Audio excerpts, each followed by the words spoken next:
If you ask most business owners, hey, how do I increase my profitability? There's one of two ways to do it. Increase revenue or reduce expense. Any of y'all could recite that in your sleep. Yep. All right? But if you look deeper into the KPIs, what you just went over is my income producers, the ones generating the revenue. There's two things they can do. They can increase their frequency or their activity, or they can increase their conversion, we'll call it.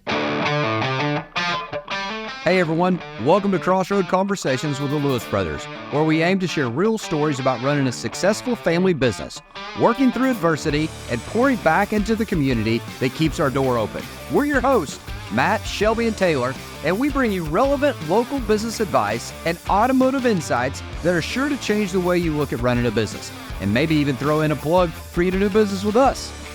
Welcome to Crossroads Conversations with the Lewis Brothers, coming on hot there with the intro, ready to be in the middle of it, episode 37, and I love what we have for you today. Numbers don't lie, using data to supercharge your business.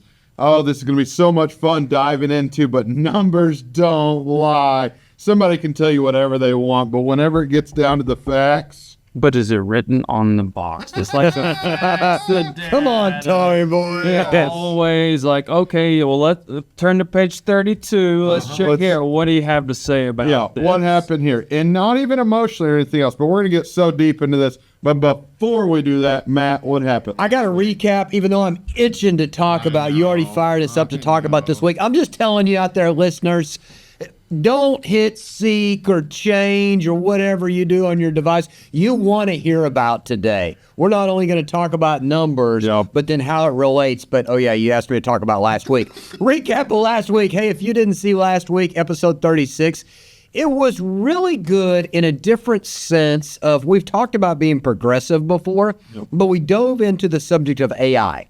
Now, most people out there are familiar with AI. They've heard about AI. They've even been intrigued by AI. But it's, hey, how do you automate? Do you elevate anything within your business, or do you alienate? Do you remove it? And what does AI mean for your business in 2025? And then in 2026, and how are you being adaptive to it? And don't just sit on the sidelines going, that's something that'll go away. It's not going away. It's proved itself. We don't have it all figured out, but we shared some stories on how we're progressively moving our business forward, even just in daily tasks there. So please go give that a listen last week. Always subscribe to our podcast. We really appreciate that. Also, a shout out to all of our listeners out there. I've gotten some feedback this past week, whether I saw you in person or you shot a text, and I appreciate you guys bringing feedback and subjects so we can provide value. That's our goal, is to provide value for you guys during this podcast. Hey, check us out at lewissuperstore.com, where you'll find over 1,000 vehicles in stock, whether they're new or pre-owned. We can help you get into your next ride. All right, before we fully unpack this thing, hey, mark your calendars. Okay. Got it. This event on Saturday, not this Saturday, but June 21st, coming up, Ford versus Mopar, 3rd annual. Ooh. Ford versus Mopar. We've got Modern Mopar Club of the Ozarks. That's a whole mouthful. And NWA Pony Express, where it's a free car show. Donations will be accepted. And it goes to Northwest Arkansas Children's Shelter right here in Northwest Arkansas. Yep. And so we have contests, we give away trophies and prizes, and it grows and it grows and it grows. We've got a whole row of food trucks. We've got giveaway items. Yep. It's from 9 a.m. to 12, June 21st. And we're still kind of on the fence, and we'll talk about this and give a full, if it's not a Ford or a Mopar, can I? Where do I park? What's going on? But we invite all, right? Like you want to have like an outsiders division? Like Ford versus Mopar versus everybody. Yeah. Right? Okay. I like working on that, you know. But mark that on your calendars. Last year was a huge success, some crazy cars, and we're up in the ante a little bit. On our prizes, we're up in the ante of the cars and the quality of cars. There's no car too nice or not too nice. So just make sure you get that on your calendar. It'll be fun. Yeah. It'll be a blast there. So we're ready for that. But hey, diving straight into this week's topic of numbers don't lie. Starting, what is data? What is data? I'm first going to ask you to please keep Matt, me go ahead. on board. Okay. Matt, this is his forte. Hey, just go ahead. We're going to tee this baby off. What is data? Well, I first needed to look down through our agenda to make sure we stay on track on each piece. That's good. Let's talk about data at first. Okay. And data is in any world you live in. Yes. You know, whether that's in the school system and you're looking at grades, whether it's in business and you're looking at profitability, or you're looking at inventory turn, or employee turnover, or gross profit the X's margin. and O's. It's just the X and O, or even in sports. Yeah. I mean, there's data everywhere Yeah. that people look at.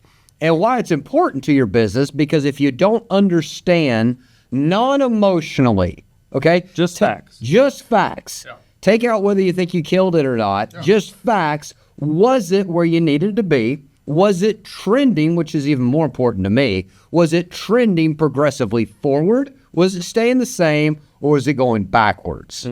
That's what the data itself starts to provide. Wouldn't y'all agree? Yep. Oh, absolutely. No doubt. It's all the key data pieces. Yes. And some of them aren't key, but they're just data. And then they help you create kind of where it was going, where it came from, how it got there. But that's the data, is just the information. That's true. And you'll hear us talk about KPI, which let me go ahead and define that. For some of y'all are used to hearing that word. Some of you are not on the acronym. KPI is key performance indicators.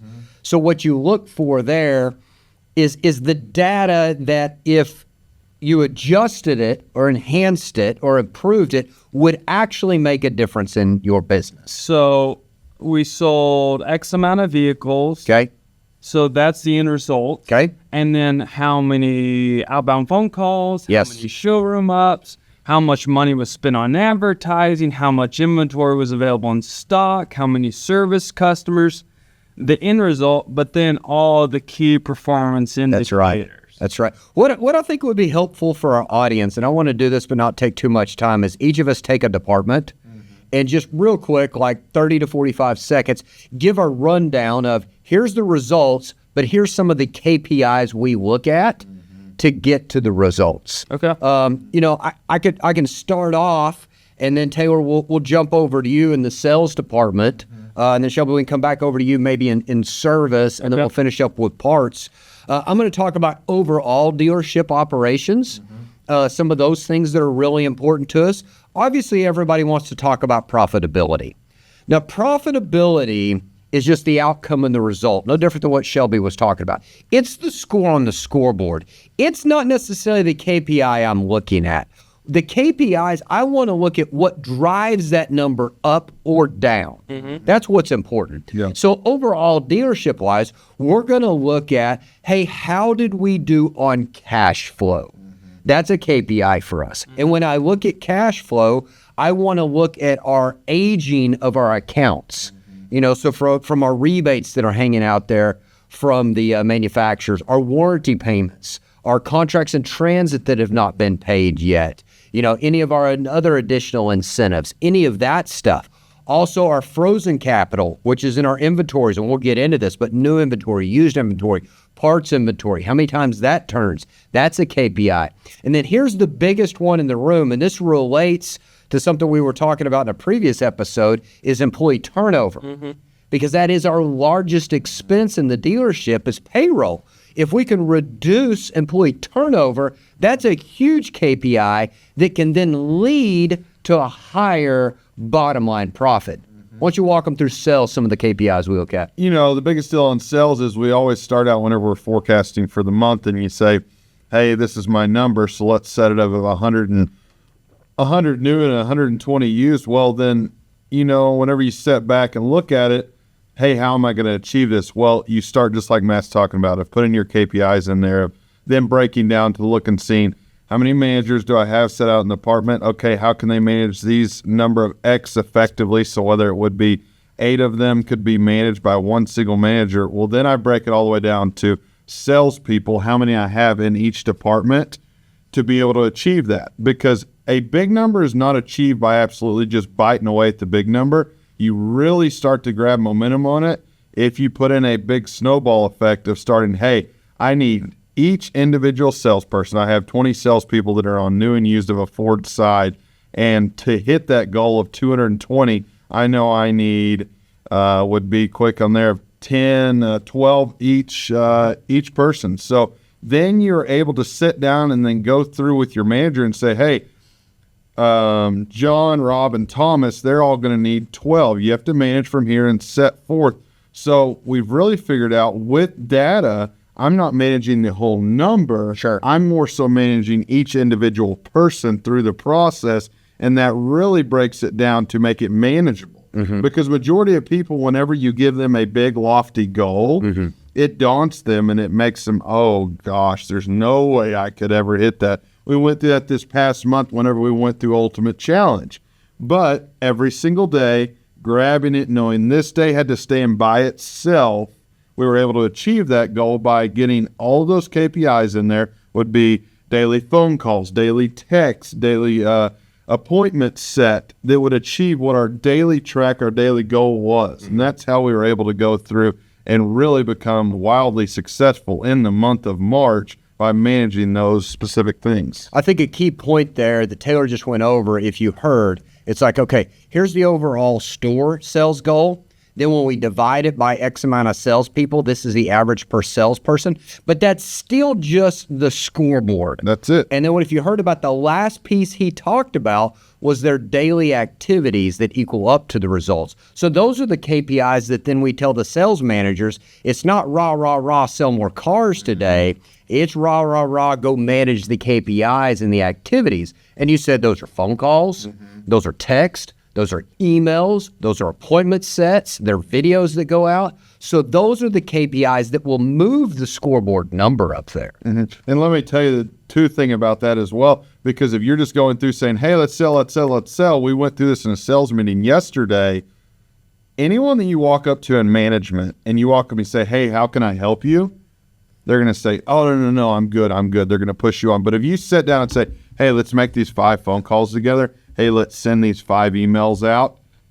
You're going to really get a quick a temp check on the situation of how they're handling the process. So make sure, obviously, of you're diving in, you have a process to go through, not just, hey, how are you? How can I help you? That's great if you're walking through somewhere, but not when you're trying to be wildly successful in a partner. So what about when we're over in a service department, which is labor like a lot of people have out there in business? What does that look like? So we're managing, once again, time, the people and the time, right? So there's tons of metrics. So from the front of the house of our service advisors and our helpers, assistant service advisors, to most importantly, process people. So in that, we're measuring total number of hours that are sold, number of ROs, hours per RO, dollars per RO, total labor sales, CSI, right?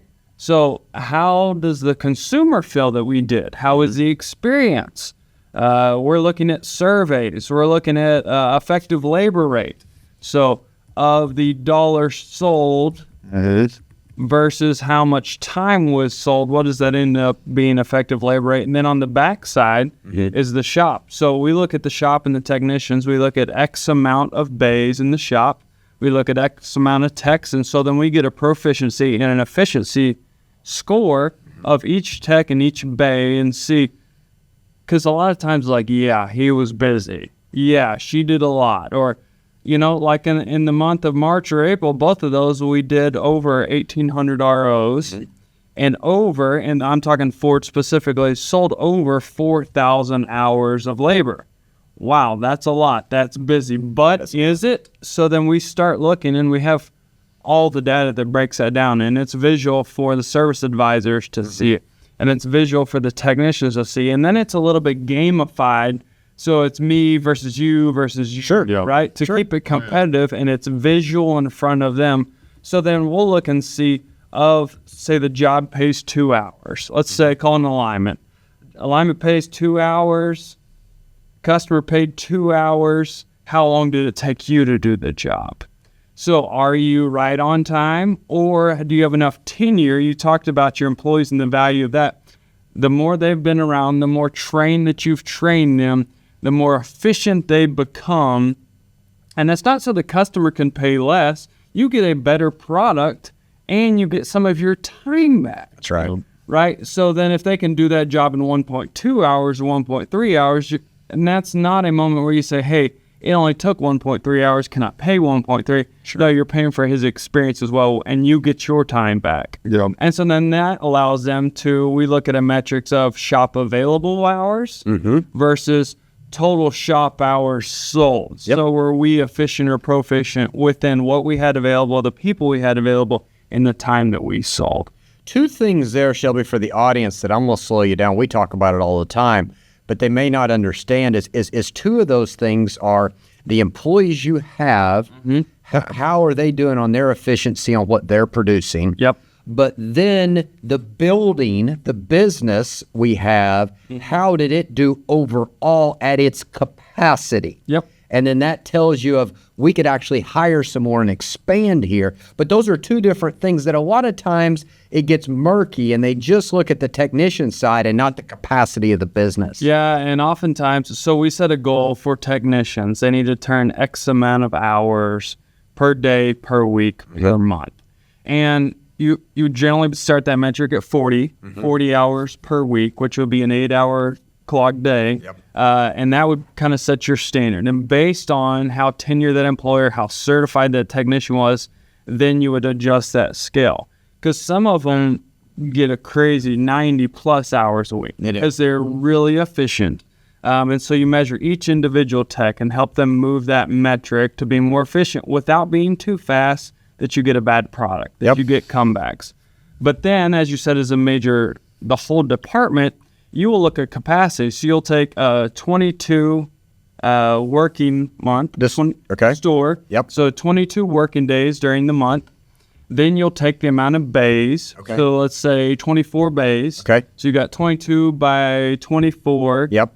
And then you do that times 8 because that's hours that they could work in a day. That stall could produce 8 hours. You're not looking at the person themselves, but the facility Yep. itself. If a person performed it 100% of the time and did perfect clock time, not faster, not slower, what would be the expectancy of that stall? And then you times it by the 24 stalls or how many ever, and that tells you your total shop capacity hours. Okay, that's good. So like for reference, you would look at that and total shop capacity based on those three metrics: amount of bays, amount of days, and amount of hours, which is 8. That would give you that number. And then you get the actual. Yep. So actually what they do, and that might, if you're hearing this for the first time, that might confuse you, but just the basics of how much available. Let's say that you're a delivery company and you've got 4 delivery vans. Yep. Same thing. You've got 4 delivery vans, taking the person out of it.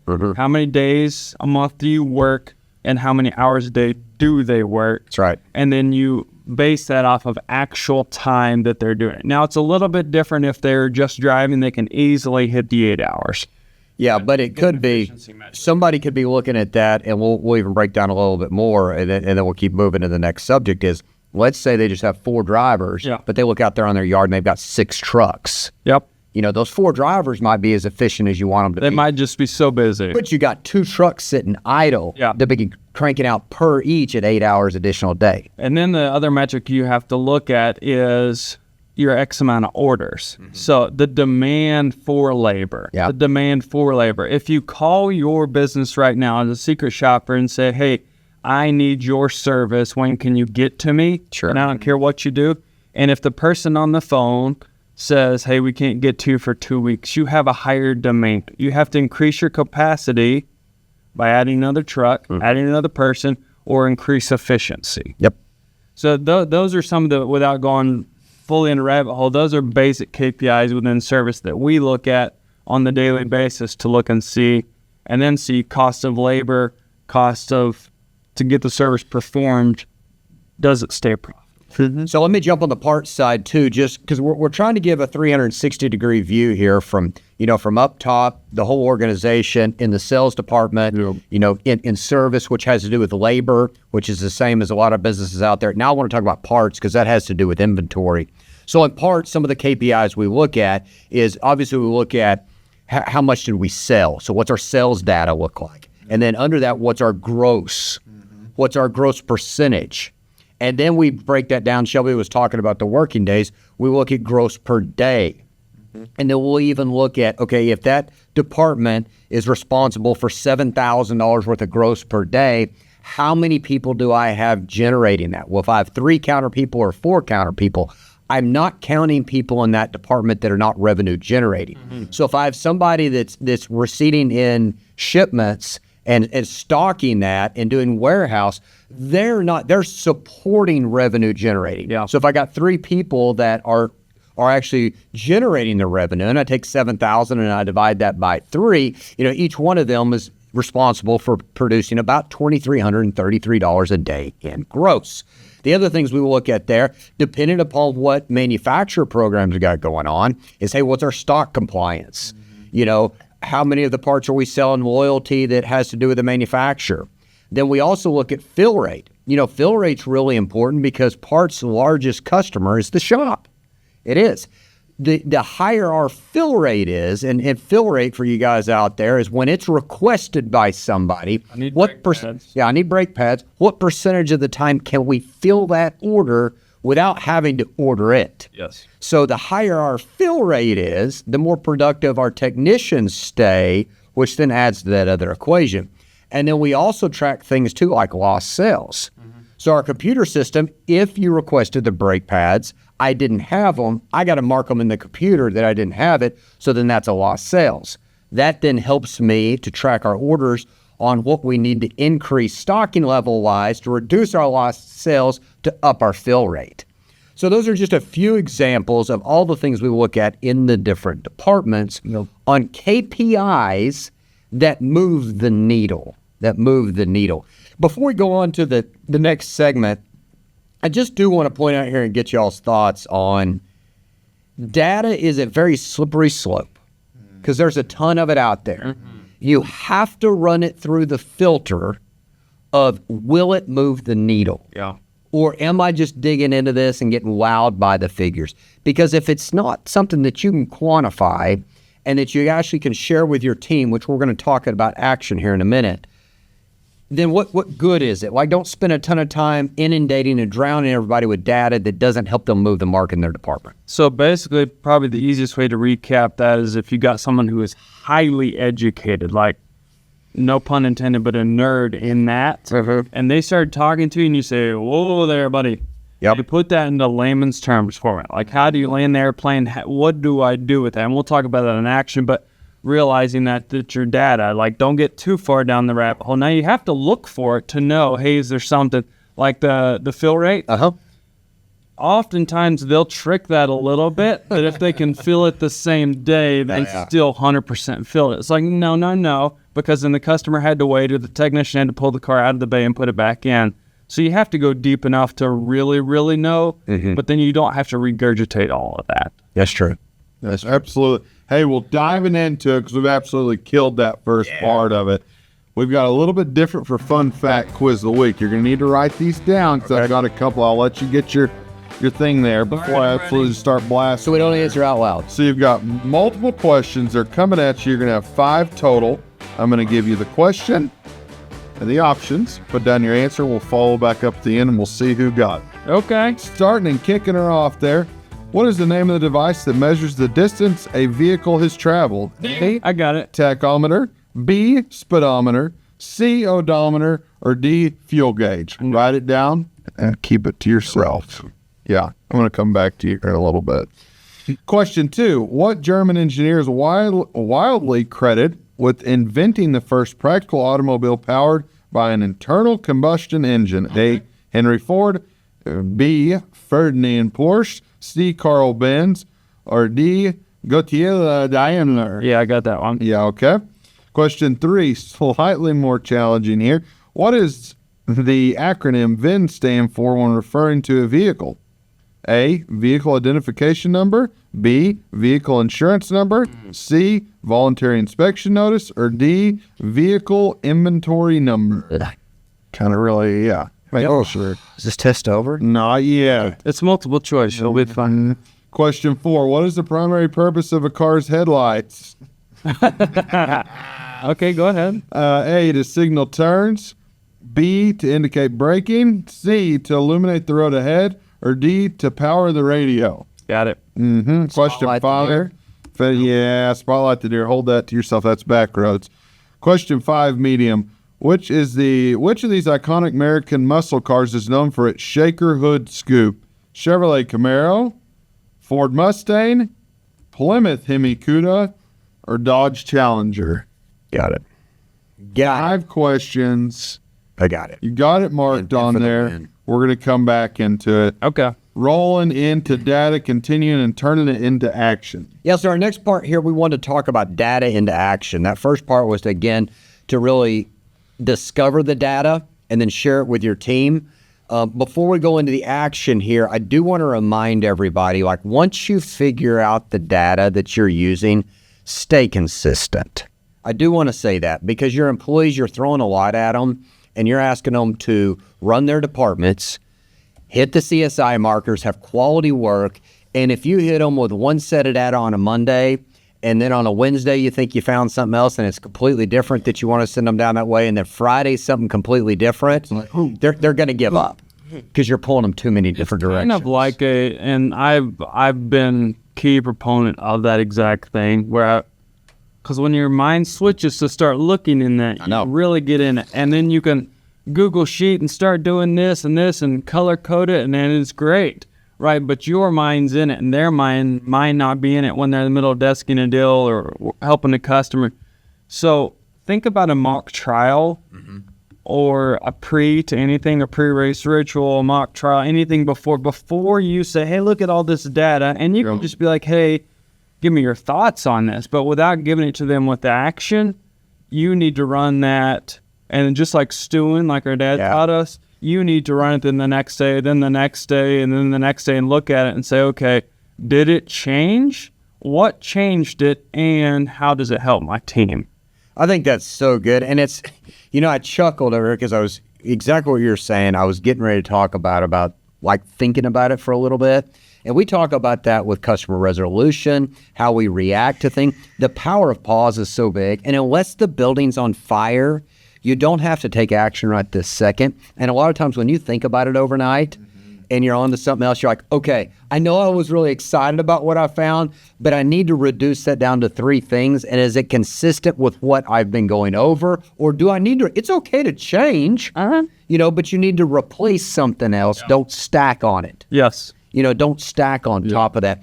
And I know you guys do too. I've got 1 or 2 people that I'll go bounce some of that stuff off of, like when I've color keyed a report saying, hey, what does this look like? Yeah. Is this helpful? Is it not helpful? Yeah. Before you launch it to everybody. Yeah. That's such a good point. I'm glad you brought that up. It's like, okay, we discover the data. Now we need to quantify, is it really going to make the mark? Is it consistent with what we've been going over? Or are we introducing something new that we need to replace, which is okay. Just be ready to be consistent with it, okay? Be ready to be consistent. Now let's talk about that data. So once the data comes in, the KPIs, you're hammering, you're getting it in front of your team, you're providing it for them. They must take action, because if no action is taken with the data, it's no different than having this high horsepower car. It's in neutral and you're revving the motor. Sounds good. You can talk about the specs all day long, but it's not going anywhere. Not going anywhere. Hey, do keep in mind Ford vs. Mopar, June 21st, 9 to 12. Put it on your calendar. Speaking about revving your motor, that's a good plug right there. Let it drive and come sit down. Yeah, absolutely. So you see that, people, and Taylor, I know you see that as well in the sales department. Is you'll see guys role playing, Yep. or you see them talking about how to overcome objections, or how you should do this or you should do that, but then they don't put it in place. They may even do great on Monday in our training meetings on Monday, and then you're sitting in an office next to them when they're going over stuff with a customer. You see them out on the lot, and nothing's changed. So they didn't put any of that into place. No. And unfortunately, I see it more times than not. Some of our best people meeting people that know all of the different processes are the worst people with customers. They're the worst people with customers because they completely freeze. They only do the other to appease a manager that is telling them, hey, they got to do this. And they don't really as we call it, they're not really battle tested. And being battle tested is knowing what you're doing and really knowing what you're doing. So when you're under pressure, it's still second nature and you're rolling. So they do it to check the boxes off, go through your surface level KPIs. Hey, I'm doing this.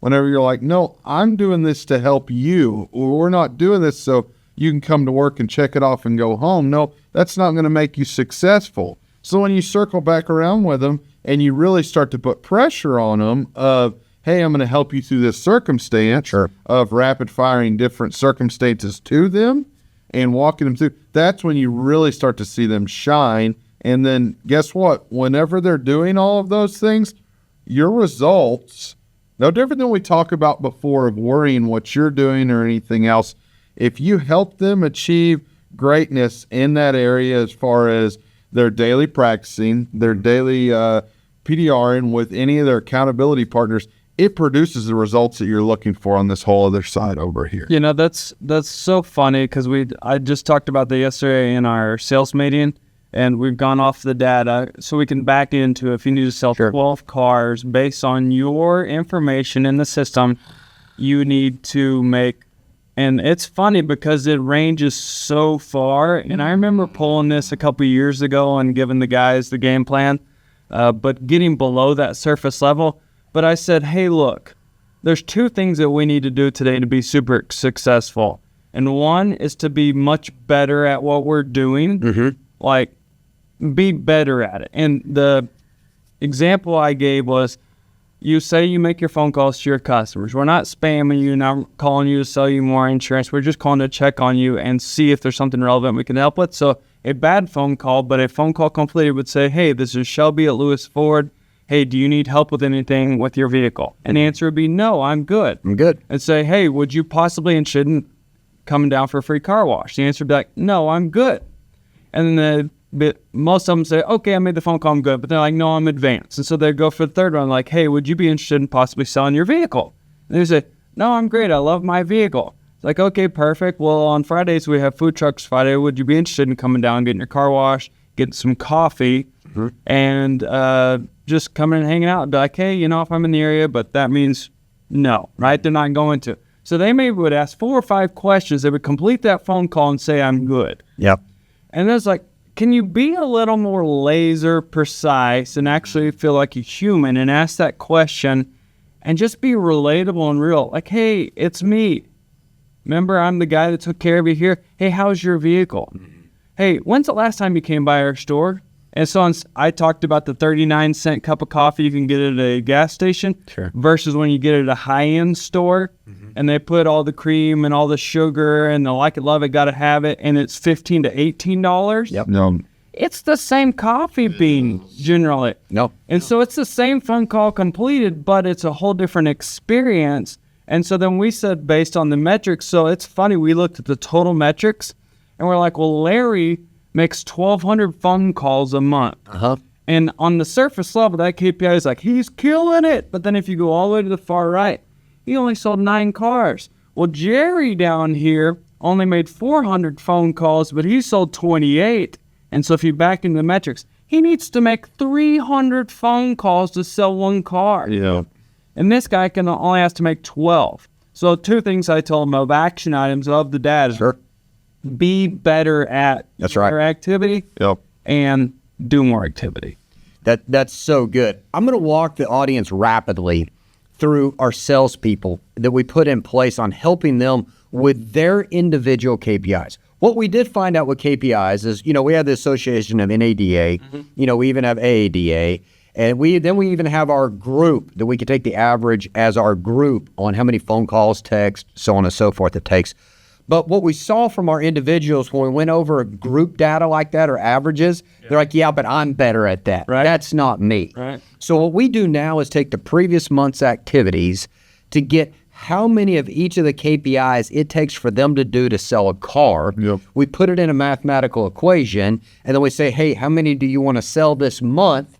And it spits out, if you want to sell 15 cars this next month, here's what you have to be willing to do activity-wise. Are you committed to doing that?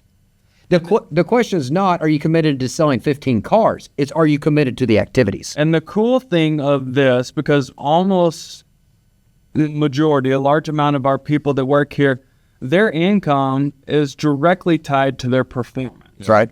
You know, it's like that meme you say, they say you're raised based on performance, which is the cool thing. So if you work super hard and take good care of customers and not charging them anymore, you're just serving more people at a higher level, then they get to make more. So you get to help them back in the beginning of the month, say, hey, how much money do you need to take your family on vacation, to buy new things? And then you get to go through this data. You sure do. So this salesperson, for example, based upon April stats, it said, you know, they made they sent out 112 text messages. When we divided by how many they sold, it took 16 text messages per sold. They sent out 59 emails. It took 8 emails per sold. Of phone calls, they made 159 phone calls. So their conversion ratio there was 23 phone calls. They had 16 appointments that were set. So if you take the 16 appointments divided by the phone calls, they had a 10% conversion there.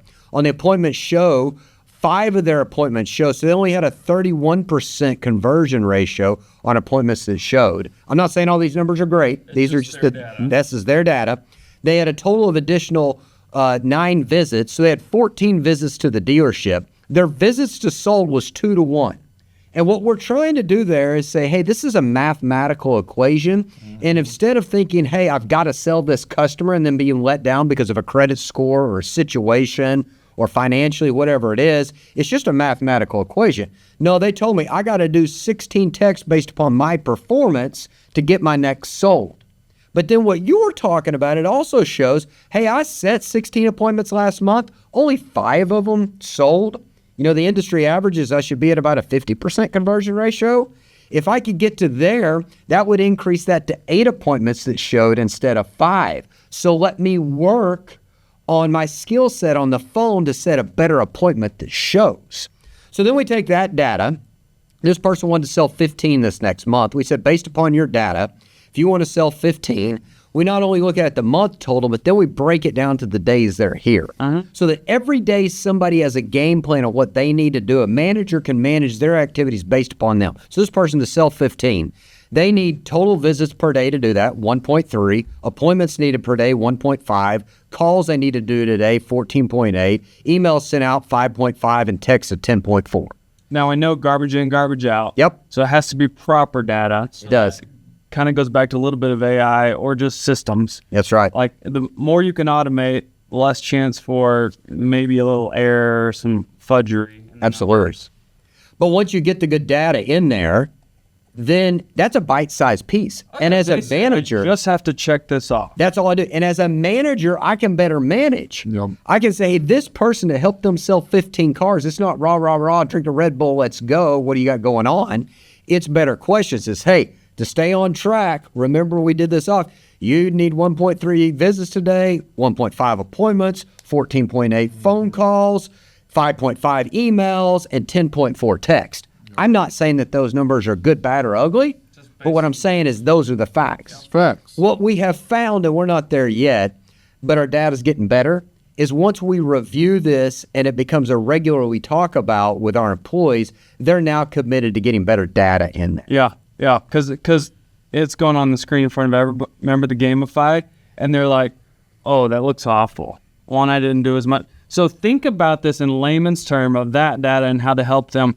It's no different than a batting average or a shooting average in sports.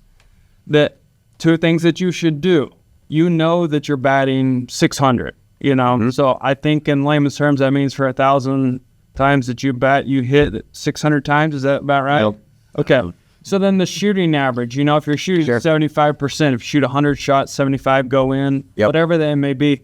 So there's 2 things to do. Yeah. 1, keep shooting. Yeah. But Increase the frequency. Yeah. And 2, get better at shooting. That's right. So you just keep doing it. Yes. And then get better at doing it. Don't you think batters, like they know, hey, put me in because I'm an 80% chance to hit the ball, to get on base, to then get home to score more points and John Madden to win the game. Yes. And then the second is, hey, in the off time, I need to get better at my craft so I can get my average up. So my store visits go down to 1.2 or 1.1 to sold. I think what you hit on there, I'm going to say something that most business owners and entrepreneurs out there, they'll resonate with what I'm going to say, but then I want them to take it to heart to what you said, because it's the same thing, but pushing it down at a different level. If you ask most business owners, hey, how do I increase my profitability? There's one of two ways to do it: increase revenue or reduce expense. Any of y'all could recite that in your sleep. Yep. All right. But if you look deeper into the KPIs, what you just went over is my income producers, the ones generating the revenue. There's two things they can do. They can increase their frequency or their activity, or they can increase their conversion, we'll call it, on how good they are converting the opportunities they have. So let's go to service just for another example. Okay. So if we look at that KPI and we say the baseline should be 40 hours of performed work, Okay. customer paid us for 40 hours, that was X amount of hours per person per week. And we look at that, and we always are after the high performers, be more efficient, get more done. If they can get 2 hours worth of work done in 1 hour, 1.5 hours, let's keep pushing that down while keeping quality. And that keeps it more efficient. They get paid more. You get to get more people through the shop. But then also your underperformers, you're like, hey, you're at 25 or 30. You want to talk about reducing expenses?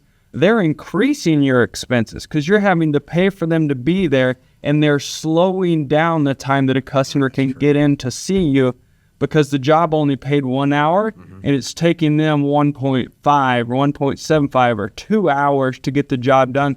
They are costing you money. And so they need more in that formula of do more and train more. They need to train more than do more first. Yes. So they are more efficient. That's really important. And I think a lot of people would make that mistake is they're like, hey, they just need to do more. They need to do more. They need to You just put them up to bat. They're not any better at batting. And if you're looking at sports stats like that, it's like, quit putting that person up to bat. Yeah. Quit handing the ball off to that running back. He's not going anywhere. He's not. He keeps fumbling. Yep. You know what I mean? And in the end, your fans are mad because you're losing. Your customers are mad because Yes. you promised them it in 2 days, and it's taken 4. So that's the employee side of it. Let's go. We got to keep going here. Let's go to the inventory side of it. So same thing on the inventory side of it. Let's remove the people out of it for a second, because a lot of y'all have inventory if you're not dealing with labor. So on the inventory side, we're going to talk parts, and then we'll talk vehicles, and I'll come to you with vehicles. Is on parts. The more we can turn our inventory, okay, the more we can turn our inventory, the more money we'll make. Now, if you don't know all the details there, go back to our episode where we talked about inventory turn. But it's not all about the gross percentage. It's about how many times can you turn your dollar, reinvest it, make again. So in parts, for example, we want a 45 or less day supply. That means that we have on hand, enough inventory for a month and a half worth of sales. Now, we've got some of our parts departments that are way under that are top performers at like half a month or 20 days. And then we got some that are over that.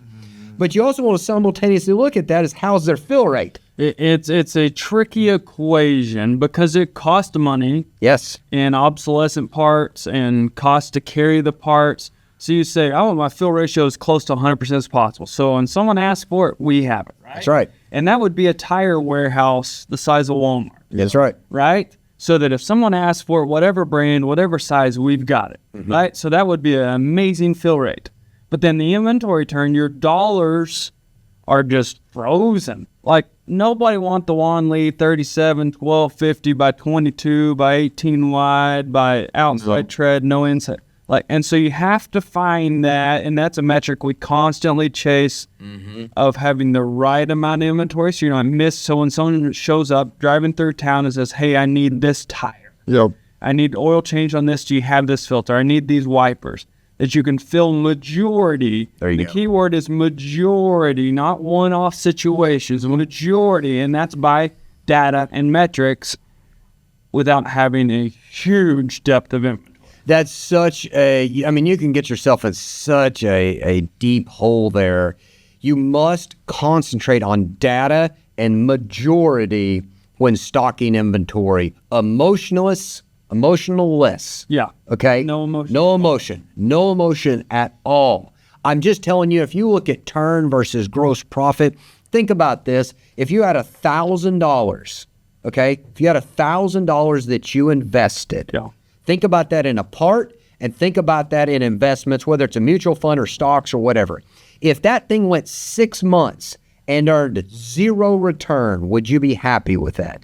No, not at all. You wouldn't say, well, I think in the fourth quarter it might actually go up.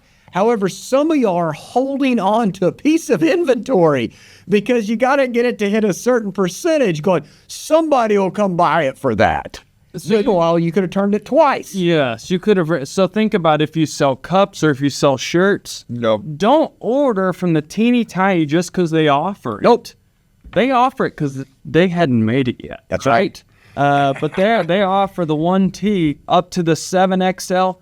Don't order all of those. Look at your data that says, hey, I sell this coffee cup and this coffee cup 70% of the time. Yeah. And put your money in those. You can offer it on your website and say, I'll order this cup for you, and it'll be 5 to 7 days. Otherwise, you're going to order a bunch of these. You're going to order a bunch of these. And this is having a heck of a time selling, and we never have sold one of these. And you'd be like, no, I'm holding on to it. I've had this hot tub forever. I'm going to sell it. I got to make $1,200 on it, right? No, sir. Like, it's taking up space. Your people are walking around it. We're really getting into the inventory analysis, but it's so important. Even if you got to lose a little bit of money, you create a customer. And the data says you don't sell many of these, don't stock. And if you do accidentally stock it, Ford accidentally stocks us with random vehicles all the time. Find a customer. We turn it into cash as fast as possible and reorder. Reinvest it in these. Yeah, y'all pretty much covered it there. But going on to inventory, it's so important to, Matt hit the nail on the head, recognize it from the get-go and get it moving. Because if not, it's going to sit there and get old, and it's going to cost you. Do people do that? Do people hold this stuff? Oh, my gosh. And let me tell you, the same, let's call it $60,000 of average there, does not cost you $60,000 in 6 months or 12 months. There's a daily carrying cost on top of it, all going back to our other episode. So in 6 months, if you made $5,000, you still lost money because you lost the opportunity to turn that dollar faster. You can create more with having that dollar back. And then also you've lost because of the daily carrying cost of whatever piece of inventory you have. So make sure you look at the data, make sure you dive into it and see, hey, this is what, now it's not going to be perfect. We have over 1,000 vehicles in stock, over $31 million in vehicles. And still every single day I have somebody walk in and they're like, hey, I'm looking for da-da-da-da-da, but it's 1% of all of the other people that come in here. So that 1%, you set it to the side, you work it however you need to. I might be able to possibly special order for this. 6 months down the road, you'll get your vehicle. But everyone else that's walking through your door looking for anything, work off of the majority, because if not, it is a monster. So I'm going to walk our audience, and I know we've hit this, but you need to understand, in a perfect world, we always order the perfect pieces and they turn, and this perfect business plan, it just plays out. But that's not the real world. No. So when you do have something that's not perfect or doesn't hit your metrics, because we are a franchise business, and let's say, for example, I'm going to walk you through a scenario. Let's say that Ford dumps in an order, and we're not talking about that this is a bad vehicle. It's just not the majority of what we sell. Let's say Ford dumps in an order. We can't change it, and all of a sudden you get a brown, F-150, two-wheel drive, 6-cylinder non-EcoBoost, extended cab, 8-foot bed. When that comes in, is that something you sell all the time? No. Okay, so what do you do to attack a situation you know that is not perfect? Absolutely. That's going to be my special today, and it parks right in front of the building. So everyone walking by is going to see it. Then you have to bring importance of it to say, hey, this is my go-to vehicle. This is my special of the day. No different than you walking into a restaurant. Hey, this is your special of the day. And newsflash, if there's a special of the day at a restaurant, it's not the most sought-after item. It's an item they need to sell that they have surplus of, that they ordered too much for the weekend and they didn't sell. So putting importance on it of every single day, and it has to be specific to that unit. It can't be, hey, all these vehicles out here. No, it's that special of the day, because then it becomes generic and not near as intentional as being on that unit. So making sure it's up front, it's ready to go, it's clean, it is my go-to. Hey, Mr. Mrs. Customer, I just met you. Hey, I know you're looking for a car, but I gotta show you that truck, because if you're not interested, you may know someone that is. So on that truck that came in, that's your special today, that's parked up front in front of the building day one, will you take less margin on that vehicle? Absolutely. Why? Why? Because I know if not, it sits there and my inventory, my money is tied up there. Yep. And I know the opportunity of it's only going to get worse down the road. The best chance of selling it is from day one. So if you cash that vehicle, okay, and I just got to drive this home one more time. If you cash that vehicle, that's the undesirable vehicle, meaning it doesn't mean it's a bad vehicle. No. We just don't sell a ton of them. Yeah. But and if you had your choice, what kind of F-150 would you reinvest that money into? I mean, I would take that and turn it right back around into an XLT that's a four-wheel drive, that's an EcoBoost, and doesn't have all the frills into it. So if you get what Taylor said right there, and he answered exactly where I was leading him to go, and that's your management team being on the same page, is that you take what you have there as capital, re-liquefy it as fast as you can, and reinvest it where you know you have a higher turn rate. Yep. Second part on inventory, and I know this is long, but we got to go through here. Besides the F-150, on the Ford side, especially recently, what's been our most sold vehicle that's our go-to that we're selling a ton of? That's an Escape. It's an Escape. Yep. Escape's a great car, but personally yourself, if you're in the market to buy a vehicle, are you buying an Escape for yourself? No. What are you buying? F-150. He's buying an F-150. However, do we have Escapes on the lot? Absolutely. That proves the point of don't stock based upon your emotions and what you would buy. Absolutely. You need to stock based upon what the data says, which is what we're talking about here. Yes. One last piece here we got to go through, and then we'll go through. And Shelby, you brought this up in the last episode, and I hear you talk to your managers about it all the time, but it's so good because we have to remember, I'll introduce the first part, and then we're going to get in. You've talked about both of these pieces, actually, is, you're either working in your business or on your business. What we're talking about right here is working on your business because you've gotten your data and you're showing people how to move the needle. It is very, very, very difficult, if not even impossible, to simultaneously work in your business and on your business at the same time. I mean, it's like, I don't know hardly anybody that can do that. You got to remember your managers you're pushing this data down to, they're working in your business. Mm-hmm. It's your job to work on the business, so not only the data, the action plan, so then they can take it and put in place in your business. And then you as the leader, you got to do the threes during the day. Mm-hmm. The check in, the check up, and the check out, right? So walk them through that. Yeah, so the check-in, so you're going off the KPIs that we talked about, the KPIs that we've ran through the filters. Mm-hmm. We're given some days to make sure they're right, that we can easily find the data, that the data is real. So we're going to check in. First thing, hey, is my team member here ready to go? Yep. Do they have the right state of mind? Do they look good? Are they sharp? Did they fall in a mud puddle? We need to dust them off. Do we need to help them get a state change? And then we're going to say, hey, here's the game plan for today. Hey, here's your orders that you have to fill today. Hey, here's the 10 cars you have coming in. Hey, here's the 12 people you have to reach out to. Here's the appointments. So that's our check-in. Okay. And so I'm checking in with the managers. The managers are checking in with their team members, whether it's service people, whether it's sales, whether it's parts, all the people. Mm-hmm. They know their metrics. And then halfway through the day, it's the same thing that I say is, you don't just, if you're a pilot, mm-hmm. you don't get on an airplane and say, I'm going from Arkansas to California, very specifically an airport. Yep. Forget autopilot.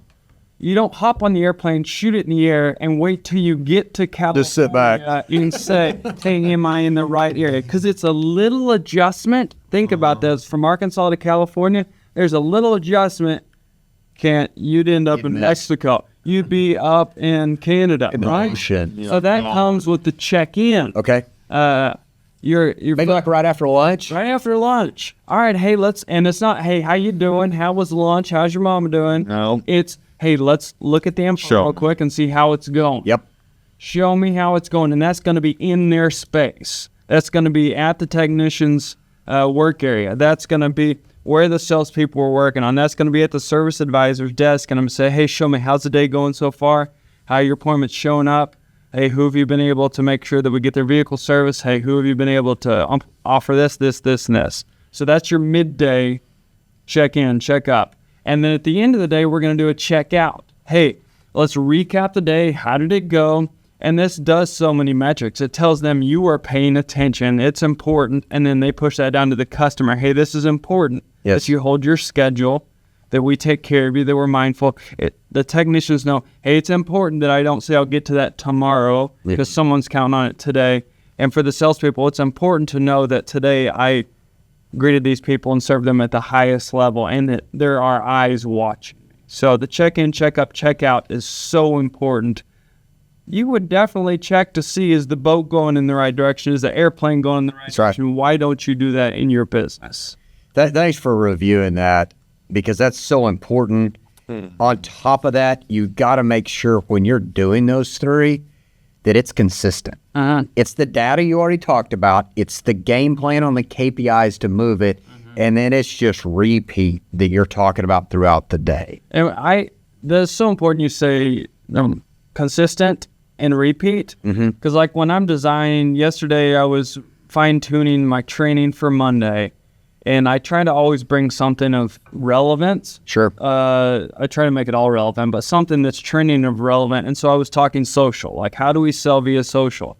And I took screen grabs and I started typing stuff and I looked up and I had like 18 things written stuff and I was like, dial back. You just need to hit these two areas and then maybe that's the sequel down the road. Yep. You have to spoon feed some of this stuff, but you also have to come in at the same idea at the same time and say, and I always will introduce an idea. And then the next week, I will go back over, hey, last week we introduced it, and then start inspecting. I'll say, hey, you tell me how do we handle this? You tell me how we handle this. And then the third week and say, hey, this is the third week of doing this without me going over it. You guys teach it to me. Yep. Agree. And so then it's very consistent, and they know what you're coming at them with, or at least the idea, but then don't overload, like, look at all this data. Because it'll just go over their head. Yeah, it'll be a waste of paper, a waste of your time. It will be. That's good. Absolutely. Rolling back into our questions really quick. I know y'all have your answers written down for the speed round. So what is the name of the device that measures the distance of a vehicle has traveled? It was... Speedometer. Odometer. Odometer. Oh, I had wrote that one down wrong. Shelby's up one. One. Okay, question 2. What German engineer is wildly credited to inventing the first practical automobile powered internal combustion engine? It is... I had to just swing at this one. Was it A, Ford? Was it B, Porsche? Was it D, Benz? Or was it... I'm going Carl Benz. I went Porsche. Porsche is the correct thing. Oh, we're tied. I'll tell you, fair enough. Okay. What does acronym VIN stand for referring to a vehicle? Is it A, vehicle identification number, B, vehicle insurance number, C, voluntary inspection notice, or D, vehicle inventory number? It's A. Vehicle in... Ding, ding, ding. Tied up 2 there.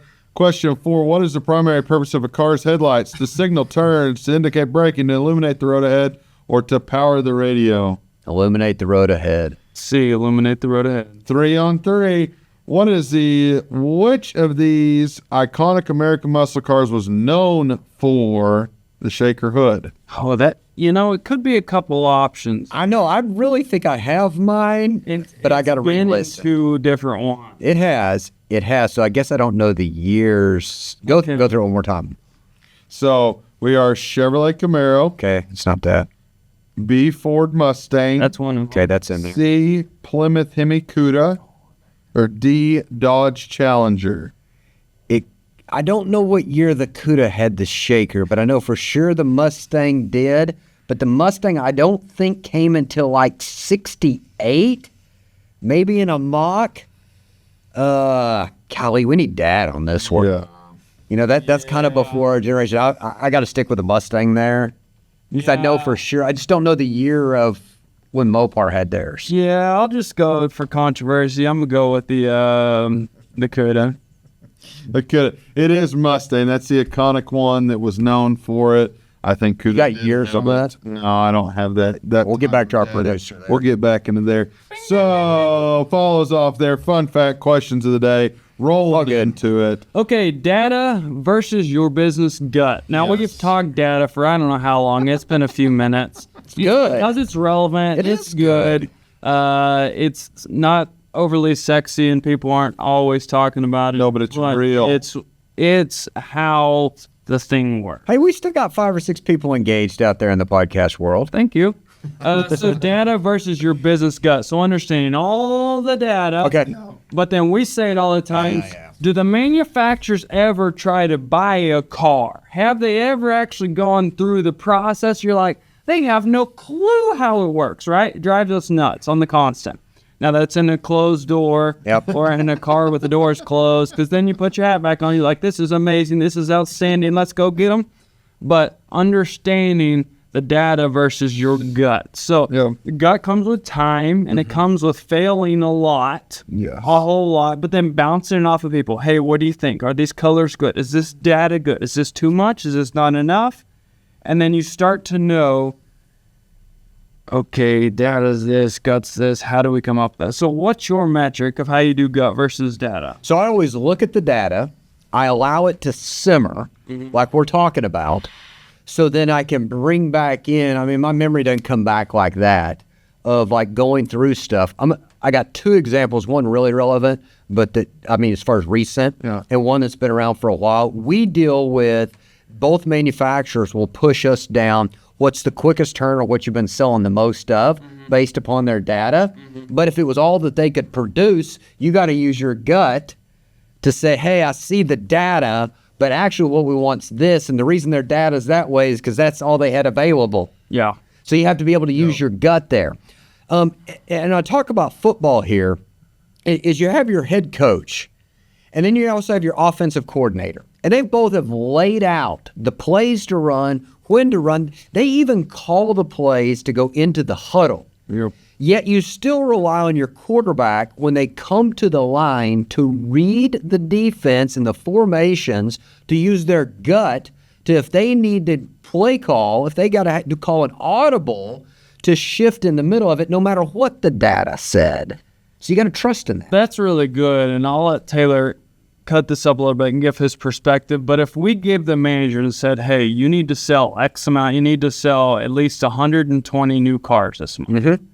And here's the specials, and here's where you need to be PVR. You need to be X PVR, and that means you need some that are above that and some that are well below that.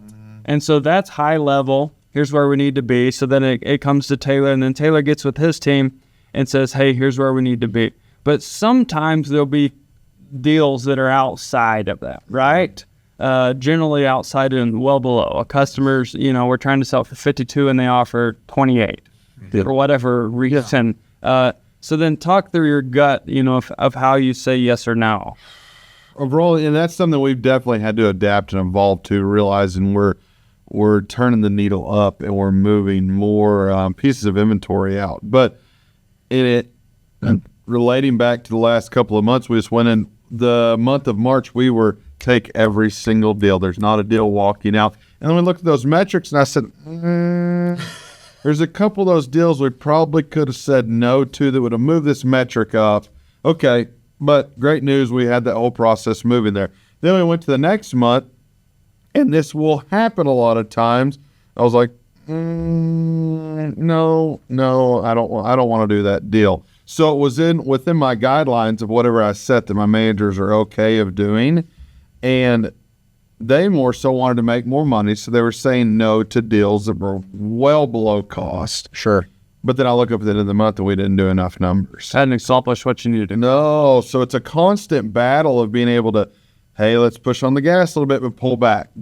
And a lot of times, majority of people you get in this business, they're okay with it, but it's never, hey, step on the gas, you're going to sit on the cruise control all the way to the end of the month. It's hammer the gas, we're good now, okay, pull back on the reins. Hammer the gas, pull back on the reins. Hammer the gas, pull back on the reins. Because whenever you hit into, hey, I've got a special that the manufacturer just released, or you've got a bigger crowd and so you're trying to catch more fish and put them in the boat, you have to be able to stop, turn, go at a moment's notice. Because if not, you're going to miss it. And you have to know KPIs, Yes. data versus your gut, there's questions that we ask when we're looking at a customer saying, hey, you should pay for this, right? It's something in service, or, hey, they're wanting to buy this truck. And so there's questions that we ask, do they live here? Yep. Or are they in your area? And that's relevant because if you have the power of influence of taking care of them, hopefully they'll come back to you, right? Sure. So then do they live here? Have they done business with us before? Mm-hmm. Then are they trading something? Yeah. Do they have a trade-in that could be a good piece of inventory? Are they financing with us? Mm-hmm. Another power of leverage for our total portfolio that allows us to bring more to the banks to help it make sense. So within those questions, that is a gut decision outside of those parameters that allow us to take data, but then go gut, but then have some structure to help them make that decision. That's great diving in there. Now, here's another one. And this is, everybody's talking about, we don't talk about it that much because we can't control it. And you've heard us talk about on this podcast, if we can't control it, we're not giving a whole lot of energy to it. But a lot of people, and they've probably asked y'all as well, they're like, hey, are you stocking up because of the tariffs? The data shows that with the tariffs, it's going to increase on inventory. Used is going to skyrocket because new is going to skyrocket. And that's what the data shows. But our gut comes into play. We went through COVID. We've gone through cash for clunkers. We've gone through this. We've gone through that. Yep. It says, hang on, pause. The media may be making this out to a big deal. We're not seeing the needle really move a ton on this. So our gut's telling us, slow play this before you just go out and bury yourself up. Right. You've got to, one, you look at your source. Is this a reputable source that really is helping you with business, or is this just a willy-nilly you heard it on the radio or saw it on TV? Not that it's not right, wrong, real, and different, but is it mainstream to you? Have you heard it from the horse's mouth and said, we are not going to be able to give you vehicles for 8 months. That's right. Because of the cost. And then like, okay, yeah, we need to bulk buy. Yep. But otherwise, use your gut versus what the data or mainstream says, and then kind of make some adjustments there. And even if the manufacturer tells us that, we trust but verify. Mm-hmm. So we still look at it. And I was telling somebody else this the other day. They said, well, the tariffs are coming. I said, you need to understand in our business that even if the tariffs actually hit tomorrow, okay, everybody's got to sell through their current inventory, the current shipments, order the new ones. The new ones get here on the lot before they would start adjusting anything on the other end. So even if the tariffs hit tomorrow, we're talking about a 9 to 10 month, somewhere in there, depending upon, especially if they're coming from overseas where a tariff would exist, maybe even a year before that stuff would start doing. So others that don't use their gut there, they rush out and they buy a ton of vehicles for a delayed reaction of 12 months. We're in depreciating items. It's going to sit there and depreciate for 12 months just on a hunch that you didn't verify the data. Okay, this might not be right. Looks good. It's probably right. So think about this. If you played in the what if game. Okay. Hey, because riddle me this real quickly. If the price of toilet paper goes up, are you still going to buy it? I'm still going to buy it. Okay, the price of underwear goes up. Are you still going to buy it if you need it? No. Okay, and the price of food goes up. Are you still going to buy it if you need it? Yes. Okay. So we realize that, right? Okay. So the price is all going to generally equally levelize, go up. If you bulk buy for the 10 months, okay, roughly 300 days, okay, at 1,000 vehicles is what we currently have in stock. Okay. Our average carrying cost to support $31 to $33 million is $75 per day in interest. So if we bought it today's price versus 10 months from now price, so if you take $75 per day and our holding cost times 300 days yep, to when you would sell out, yep, by 1,000 vehicles, $22.5 million? $million. $22.5 million would be the cost to borrow the money on those 1,000 vehicles of currently $32 million. So when you look at that, what Shelby's talking about, we talk about holding costs on our vehicles. So it takes in consideration the interest for the vehicle, the expense of running that department. We do a depreciation there. So just on, if you don't verify, you could be gambling over $22 million right there That's where the gut comes into That's place. where they say, whoa. So you're just like, hang on real quick. Like, and I do need to say that you can be too slow. Like in all these decisions, we talked about, hey, you need to let it run its course, but do not be too slow.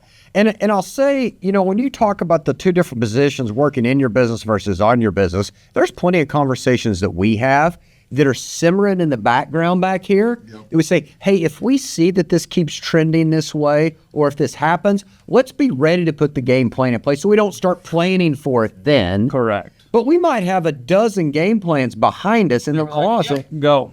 and 11 of them we may never pull out. Yep. Just waiting for you to pull. But we didn't share that with our team until the time's The necessary. working on has the plan, and the working in is in the current. It's instilling the plan. You know what I mean? So that's the head coach. The head coach in the press box, they're seeing what's going on. They're talking in each other's ears, not the rest of the team. If we keep seeing this out of the defense, we're going to shift. Yeah. Right. That's good. All right, so that's business gut versus data. We've kind of broke the data down. Frequently asked questions. People love the frequently asked questions. Hopefully you guys come up with something. What's something off the wall or random that people ask you guys? We've talked about what's the tower, what's your favorite vehicle to drive, what's a question you don't like getting asked, what's something you don't like, what's something that you love. Yeah. Hopefully that spurred something. I'm going to tell you this because I got this last week, and y'all, I'm sure, have gotten this same question, so I don't mean to steal it from you, but I'm going to. Is we get asked from a brother standpoint and a family standpoint, do y'all really get along? Or is it just a face y'all put on when people see in public, on your commercials, on your podcast? Yeah. And I'm going to say yes, confidently. Oh, yeah. Is it easy? No, it's not easy. But what we have is a mutual respect for each other, not only as individuals, but also our passions. Yep. And it doesn't matter the position we're in. The way we make that balance work is we realize that each of us are going to have differences. And when one of us is really passionate about an area, we pretty well back up and support that person, because then the next time somebody else will have that, unless we need to discuss it, we discuss it. But we all realize that even though we're raised the same, we're going to have difference in opinions and a different way to get there. And as long as it lines up with our values, it doesn't matter. No different than parenting and everything else. And when you understand that, it allows you to not get in confrontation, and you do get along more. That is a really good question, really good point. And I think to even break it down even further, because we've seen it from stories from long ago the other way. Sure. So just of understanding, and somehow just like the School of Hard Knocks, we figured this out. And we just understand, if you get in the tough battle of, we're not all three carbon copies. We're all born on the same day. We're not all in the same stage of life. We're all in the same journey of life. Sure. By choice. But we're not all in the same role. We're not all trying to handle the same problem, and we're not all paid the same, because we're all in different metrics, and we're all in different things, and we're all moving different needles. Yet we all can look past the pay, the role, the responsibility, the title, and still understand we're working on this together, because somewhere far down the line, we share and we're all in the same metric together. So if I can tell you anything, and we've had these conversations often, and we're not sitting around comparing paychecks, and we're not sitting around and saying, hey, you get here at this time and you take this lunch, which is none of us, or you do this or you get that. We're saying, hey, thank you for handling this. It allowed me to handle that. And hey, could you do this? And then I'll work on that.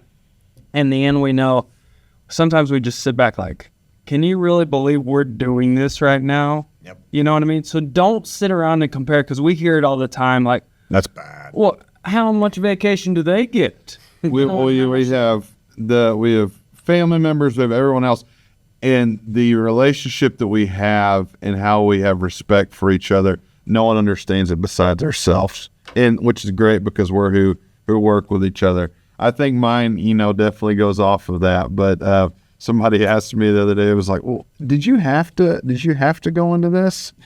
said, no, you didn't have to. I said, which is probably why I enjoyed doing it. If you're ever forced to go into anything that does so. But I love that. Yeah, that's probably one of the best things of going that no one really understands outside of it. That's how we're able to be wildly successful. But then we are, just have that respect for each other that helps push each other along. Yeah, no doubt about that, of working together. And think about a football team. Like, is the quarterback in the center and the field goal kicker all paid the same? No. Do they have the same time on field? Do they have the same, it's like, just know your ebb and flow to work together, and then can we have a gentleman's agreement that we're all going to work together in the same direction? Yeah. Sure. We'll have disagreements, we'll talk about it, and chances are it was just feelings or emotions that someone put in your head that was never real. Yeah. And then just like, you got to have people in your corners. You've got to have people in your It's too big of a monster. You want to be successful. Yeah, no matter how big your business is on the other side of the camera, on the headphones, like, you got to have people that have common ground, and you got to be careful who you share that with, because your competitor or the person that wants you to fail the most probably give you the most love of like, oh man, you're doing good. Tell me what else is going wrong. And they're stealing your ideas and they're about to crush you. You got to have that circle, but that circle's very small. Tiny. You know what I mean? So there's like two things there. Like, you got to have the circle, not on an island by yourself, but it better not be too big. Yeah. So you got to have both those. Hey, that was a great discussion today. I hope you guys enjoyed it as much as we did about sharing with you guys how to use the data, but then how to translate that into actual actionable items that move the needle. So, as always, make sure to join or subscribe to our podcast on wherever you get your podcast from, or on our website at crossroadconversationpodcast.com. Please give us that feedback. We want to cover the subjects that you're either struggling with or thinking about in your business. Hey, thanks for joining us today, and we hope you enjoyed this episode. Make sure to give it a like, share it with your friends and family, visit our website, and send us some questions. We want to know what you'd like to hear, who you'd like to hear from, and what you want to see, or maybe even some questions for us to answer about either the automotive industry or just business in general.